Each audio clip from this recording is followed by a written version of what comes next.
आणि त्यानंतर आपल्याला देखील दोन्ही हाऊसचा मंत्री असतो, परंतु सदस्य खालच्या सभागृहाचे असल्या कारणानं आपल्याला हा विषय दुसऱ्या आयुधाच्या मार्फत देखील मांडता येईल। सभागृहाचे नेते उपस्थित आहेत।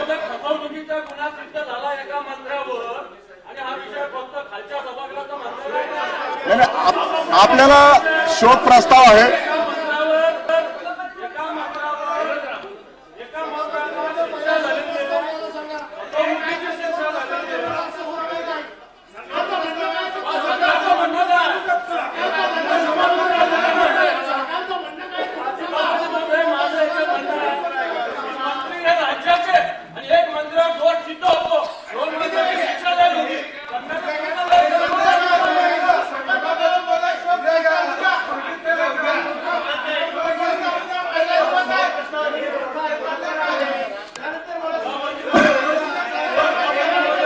मला वाटतं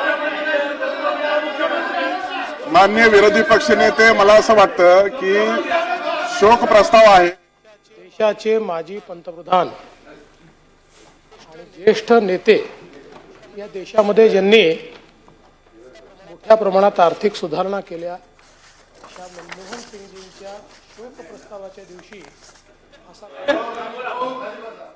सभापती महोदय, म्हणजे देशाचे माजी पंतप्रधान ज्येष्ठ नेते, या देशामध्ये ज्यांनी मोठ्या प्रमाणात आर्थिक सुधारणा केल्या अशा मनमोहन सिंगजींच्या शोक प्रस्तावाच्या दिवशी असा गोंधळ होईल असं वाटलं नव्हतं। तथापि माननीय विरोधी पक्षनेत्याला मी एवढंच सांगू इच्छितो की आपण मंत्री महोदयांच्या संदर्भात जे मांडता आहात त्या संदर्भात कोर्टाने सुनावणी पूर्ण केलेली आहे आणि क्लोज फॉर ऑर्डर ठेवलेला आहे। त्यांची ऑर्डर आल्यानंतर त्याच्यावर निर्णय सभागृह किंवा राज्यपाल घेतील। विधान परिषद सदस्य यांच्या दुःखद निधनाबद्दल हे सभागृह अतीव दुःख व्यक्त करते। भारताचे माजी पंतप्रधान डॉक्टर मनमोहन सिंग यांचा अल्प परिचय।